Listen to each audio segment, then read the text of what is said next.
Vandenilio energetika. Gaminame vandenilį.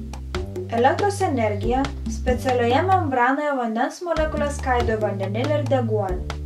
Deguonis išteka į orą, o vandenilis kaupiasi kitame inde. Matosi, kaip vandenilio dujos išstumia vandenį. Iš kylančių burbuliukų suprantame, kad vyksta vandenilio gamybos procesas. Pasigaminę vandenilį, prijungsime jį prie kuro elemento.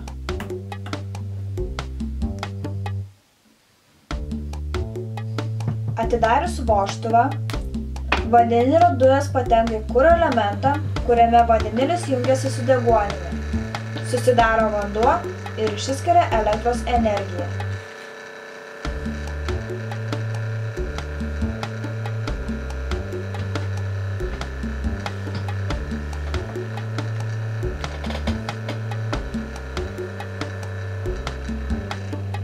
Atjungus vandenilio tekimą, elektros energija dingsta.